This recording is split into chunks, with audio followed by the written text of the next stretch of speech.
के स्टार्ट में हम एक आदमी को देखते हैं जिसका नाम होता है ट्रेंजियो। ट्रेंजियो उस टाइम एक एयरपोर्ट पर जाता है और जब वो एयरपोर्ट पर जाता है तो हम उसे काफी परेशान देखते हैं। देखने से लग रहा था कि शायद उसकी कोई फ्लाइट मिस हो गई है, लेकिन असल में उसकी फ्लाइट मिस नहीं हुई थी, बल्कि सच तो कुछ और ही था। इसके बाद रिसेप्शन पर जाता है और वहाँ से पूछता है कि वेस्ट जाने वाली फ्लाइट कब निकलेगी। तब उसे बताया जाता है कि 2 घंटे बाद निकलेगी। तभी सुनने के बाद ये टिकट लेता है जिससे कि ये टर्मिनल को क्रॉस कर सकेगा। इसके बाद यहीं पर हमें एक लेडी दिखाई जाती है जो कि अपनी एक फ्रेंड जो कि न्यूयॉर्क में थी उसे वीडियो चैट कर रही थी, लेकिन तभी अचानक से उसकी फ्रेंड बेहोश हो जाती है। अब ये देखकर ये लेडी जो एयरपोर्ट पर थी ये काफी परेशान हो जाती है क्योंकि इस टाइम ये अपनी फ्रेंड की मदद नहीं कर सकती। यहाँ पर कुछ लोग टीवी देख रहे होते हैं, लेकिन तभी वो देखते हैं कि एक न्यूज रिपोर्टर न्यूज देते देते बेहोश हो गई है। और सिर्फ वही नहीं बल्कि बाहर और भी बहुत सारे ऐसे लोग हैं जो बेहोश होकर जमीन पर पड़े हुए हैं, लेकिन किसी को भी इसकी वजह नहीं पता। अब जो लोग ये न्यूज देख रहे थे उन्हें लग रहा था कि ये जरूर कोई ना कोई जोक है, क्योंकि इस तरह एकदम से लोग बेहोश कैसे हो सकते हैं। लेकिन ट्रेंजियो जानता है कि ये कोई जोक नहीं है, बल्कि ये एक सीरियस सिचुएशन है। यहाँ पर ट्रेंजियो कहता है कि ये अब उसका टाइम है, अब उसे एक्शन लेना चाहिए। इसीलिए वो फौरन से टर्मिनल की तरफ जाता है और वहाँ पर जैसे ही गार्ड डिस्ट्रैक्ट होता है तो ये फौरन से उसकी गन छीन लेता है और सब लोगों से कहता है कि कोई भी मेरे रास्ते में ना आए। इसके बाद ये फौरन से प्लेन की तरफ जाता है और वो फ्लाइट मॉस्को की तरफ जा रही थी और कुछ ही देर में इस फ्लाइट ने उड़ना था। ये प्लेन में मौजूद सभी लोगों को गन पॉइंट पर लेता है और प्लेन को फौरन से उड़ाने के लिए कहता है, लेकिन जो असली पायलट था वो अभी तक प्लेन में नहीं आया था। लेकिन जो को पायलट होता है वो इस टेररिस्ट की हेल्प नहीं करना चाहता, इसीलिए ये दोनों एक दूसरे से लड़ रहे होते हैं, जिसकी वजह से एक गोली उस पायलट को लग जाती है, इसीलिए वो जख्मी हो जाता है। ये गोली उस पायलट के हाथ में लगी थी। अब इस सारे सिचुएशन की वजह से वो सारे पैसेंजर्स काफी परेशान थे और फ्लाइट अटेंडेंट इन सबको हौसला दे रही थी कि सब ठीक हो जाएगा, कुछ भी नहीं होगा। इसके बाद ट्रेंजियो कॉकपिट से बाहर आता है और सबसे पूछता है क्या बोर्ड पे कोई और पायलट है। अब ये सुनकर एक लेडी उठती है जो कि असल में एक रिटायर्ड पायलट थी और ट्रेंजियो के ऑर्डर पर वो आखिरकार टेक ऑफ ले ही लेती है। अब गोली की वजह से प्लेन के एवियोनिक्स टूट चुके थे, इसीलिए अब कोई भी प्लेन से बाहर नहीं जा सकता था, इसीलिए अब मजबूरन उन सभी को ये सफर करना ही पड़ेगा। इसके बाद ये लोग रिटायर्ड पायलट यानी कि सिल्वी से पूछते हैं कि क्या वजह है कि इतनी इमरजेंसी में टेक ऑफ करवा रहा है, जिस पर वो बताता है कि नेटो में मुझे ऑफिसर असाइन किया गया था और मुझे कुछ ऐसी बातें पता है जो किसी और को नहीं पता। फिर जब बार बार पायलट जिद करते हैं असली वजह पूछने पर, तो वो बताता है कि असल में सनरेज डेडली हो चुकी हैं और अगले दिन के स्टार्ट पर ही सूरज की रेज की वजह से सारे लोग मारे जाएंगे, यहाँ तक कि वो लोग भी जो कि घरों के अंदर होंगे। वो बताता है कि ये तो पहले ही जापान और कोरिया में हो रहा है और अब सूरज का अगला टारगेट ये प्लेन होगा। अगर सूरज की रेज इस पर पड़ गई तो तब इस बात पर वो पायलट यकीन नहीं करते और कहते हैं कि शायद तुम पागल हो। तब ये सुनकर ट्रेंजियो कहता है कि शायद मैं आपको पागल लग रहा हूँ, लेकिन ऐसा है नहीं, मैं पागल नहीं हूँ। वो पायलट मैथ्यू जिसके हाथ में शूट लगा था उसके हाथ से खून बह रहा होता है। तो प्लेन में मौजूद एक लेडी जो कि मेडिकल प्रोफेशनल होती है वो ये जिम्मेदारी लेती है कि मैं पायलट की मदद करूंगी। यहाँ पर वो लेडी हॉट नाइफ का यूज करती है ताकि वो उस पायलट के हाथ से उस गोली को निकाल सके। अब इस वजह से पायलट को बहुत ज्यादा दर्द हो रही थी और प्लेन में मौजूद सारे पैसेंजर्स भी उसकी वजह से परेशान हो रहे थे। लेकिन यहाँ पर मैथ्यू जानता था कि उसे सब्र से काम लेना चाहिए क्योंकि सबकी जिंदगी अब उस पर डिपेंड करती है। यहाँ पर मैथ्यू सबको बताता है कि हम उसी जगह पर लैंड करेंगे जहाँ पर लैंड करने का ट्रेंजियो हमें कह रहा है, बजाय उस जगह पर लैंड करने के जहाँ पर हमने सोचा था। यहाँ पर मैथ्यू को लगता है कि फाइटर जेट्स लाजमी आ रहे होंगे उन्हें रेस्क्यू करने के लिए, क्योंकि उन्होंने ये प्लेन इसीलिए उड़ाया था क्योंकि उसे यानी मैथ्यू को गन पॉइंट पर लिया गया था। लेकिन दूसरी पायलट इन्हें सिल्वी को ऐसा नहीं लग रहा था, उसे नहीं लग रहा था कि कोई उनकी मदद करने के लिए आएगा। वहाँ एक और पैसेंजर को जब ये बात पता चलती है कि सन रेज सबको मार रही हैं, तो उसे इस बात पर यकीन नहीं होता, इसीलिए वो पायलट्स पर शक करने लगता है, यानी कि सारे पायलट्स उनसे झूठ बोल रहे हैं। इस पैसेंजर का नाम अयाज होता है। इसके बाद हम एक और पैसेंजर को देखते हैं जो कि अरबी होता है। ये पैसेंजर एकदम से खांसी करने लगता है और देखते ही देखते बेहोश हो जाता है। अब यहाँ पर अयाज ऐसे प्रिटेंड करता है कि जैसे वो इसकी हेल्प कर रहा है और इसी सब के बीच वो ट्रेंजियो से उसकी गन छीन लेता है। इसके बाद ट्रेंजियो को वॉशरूम में बंद कर दिया जाता है और बाकी सभी पायलट से पूछा जाता है कि आखिर सच क्या है। तब पायलट सबको बताता है कि हम लोग वेस्ट में लैंड करने वाले हैं। वो बताता है कि हमारा प्लेन आइसलैंड में लैंड करेगा क्योंकि ट्रेंजियो चाहता है कि हम वेस्ट में जाएं। तो वहाँ पहुँचने पर पुलिस टेररिस्ट को अरेस्ट कर लेगी और बाकी सब लोगों को आजाद कर दिया जाएगा। वो इन लोगों को सूरज के बारे में भी बताता है। वो बताता है कि ट्रेंजियो को लगता है कि सूरज की रेज लोगों को मार रही हैं। तब इस पर बाकी पैसेंजर्स को भी याद आता है कि उन्होंने भी काफी अजीब चीजें देखी हैं, इसीलिए वो सभी लोग अपनी अपनी फैमिलीज के लिए परेशान होते हैं। तब इस पर पायलट मैथ्यू उन सबसे कहता है परेशान होने की जरूरत नहीं है, मैं एज अ कैप्टन आप सबकी जिम्मेदारी लेता हूँ और मैं आप सभी को बचा लूंगा। इसके बाद हम देखते हैं कि ये प्लेन वेस्ट में पहुंच जाता है और ये प्लेन आइसलैंड में लैंड करने ही वाला होता है। लेकिन तभी वो पायलट देखता है कि यहाँ पर तो पहले ही बहुत सारे प्लेन्स हैं और इतने ज्यादा प्लेन्स होने की वजह से कुछ प्लेन्स तो क्रैश भी हो गए हैं और तो और यहाँ पर लैंड करने की जगह भी नहीं है, लोग भी इधर उधर भाग रहे हैं, जिससे पायलट को यकीन हो जाता है कि ट्रेंजियो सच ही कह रहा था। लेकिन अब क्योंकि इनके पास लैंड करने की कोई और जाकर स्कॉटलैंड में लैंड करेंगे। इसके बाद ट्रेंजियो को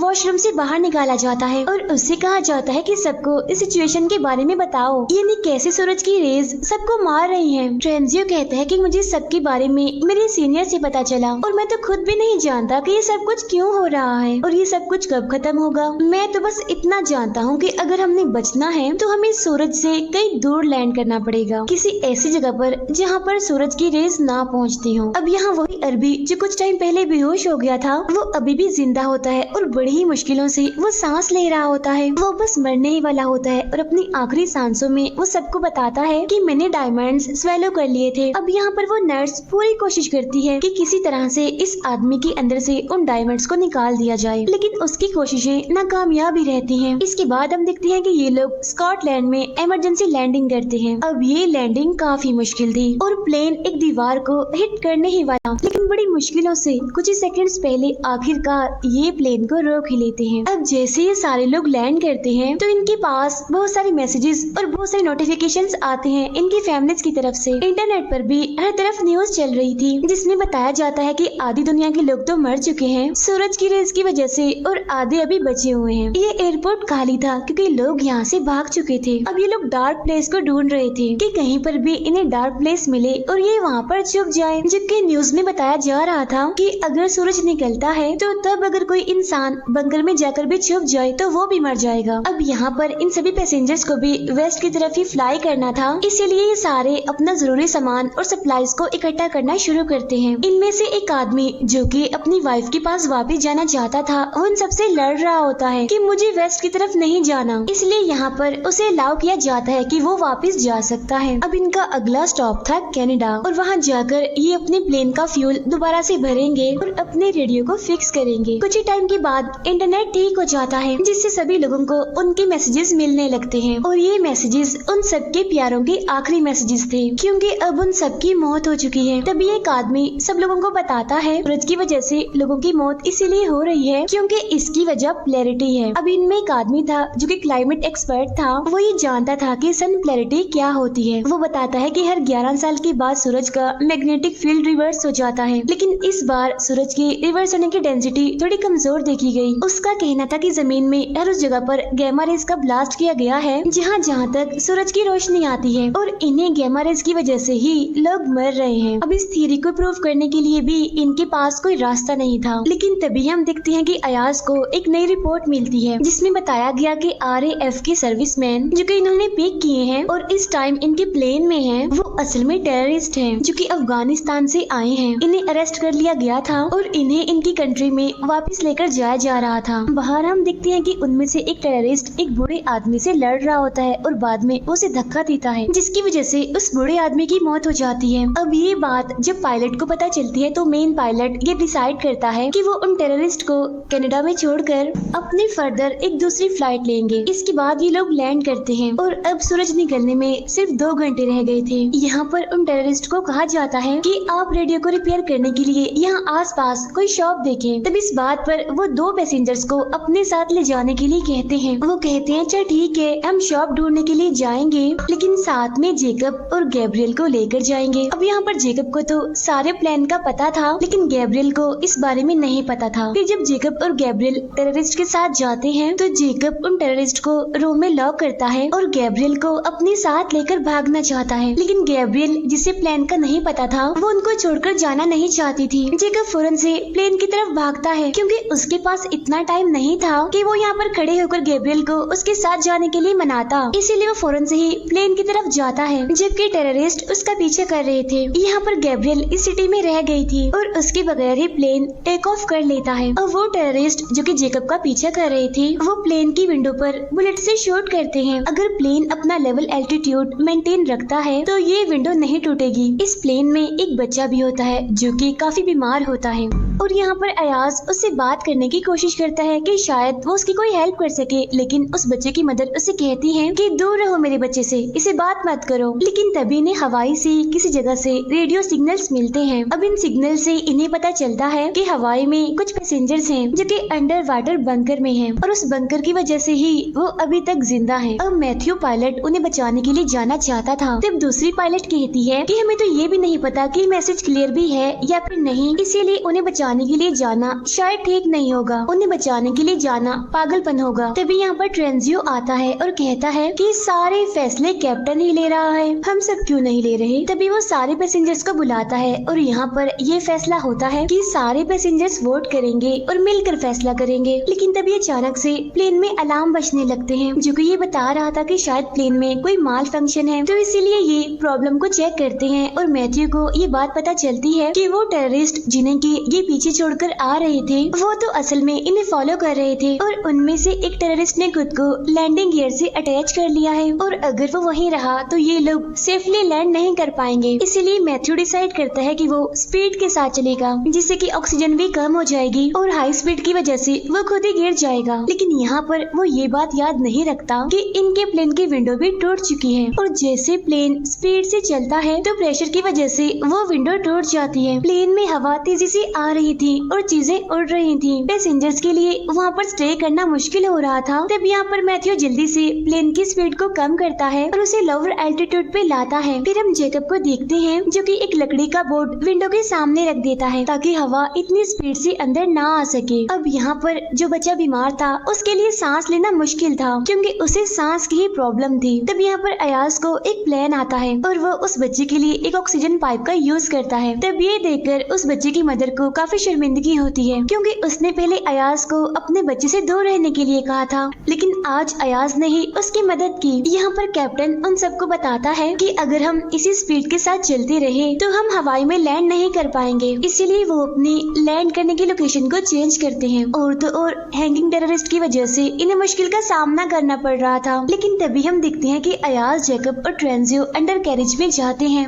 ये प्लेन के फ्लोर पर ही होल बनाते हैं ताकि उस टेररिस्ट को देख सके। ट्रेंजियो अपनी गन का यूज करता है लेकिन ये क्रिमिनल गन को छीन लेता है। वो ट्रेंजियो को मारने ही वाला होता है कि तभी अयाज आकर ट्रेंजियो की जान बचा लेता है और उस टेररिस्ट को शूट कर देता है। अब कुछ देर के लिए अयाज इन सबका हीरो बन चुका था, लेकिन तभी इन्हें यहाँ पर एक और सच पता चलता है और वो ये कि वो अरबी पैसेंजर जो पहले इनके प्लेन में था, ये जिसने डायमंड्स खा लिए थे, वो असल में अयाज की वजह से ही मरा था क्योंकि इन पैसेंजर्स ने उस अरबी पैसेंजर की बॉडी को कनाडा में ही दफन कर दिया था। लेकिन तभी उन्हें ऐसा करता एक लड़का देख लेता है और वो भी एक पैसेंजर होता है इसी प्लेन का। उस लड़के पैसेंजर ने देखा कि अयाज उस अरबी पैसेंजर की बॉडी को काट कर उसमें से कुछ निकाल रहा है। तब यहाँ पर अयाज बताता है कि असल में मैं डायमंड्स को स्मगल करता हूँ और जो डायमंड्स मैंने स्मगल किए थे वो उस अरबी पैसेंजर की बॉडी में थे। लेकिन अब क्योंकि उस अरब पैसेंजर ने इंस्ट्रक्शंस को ठीक से फॉलो नहीं किया था, इसी वजह से उसकी मौत हो गई और तब मजबूरन मुझे उसकी बॉडी से उन डायमंड्स को निकालना ही पड़ा। अब ये सुनकर सारे पैसेंजर्स को अयाज पर काफी गुस्सा आता है और कुछ पैसेंजर्स तो कह रहे थे कि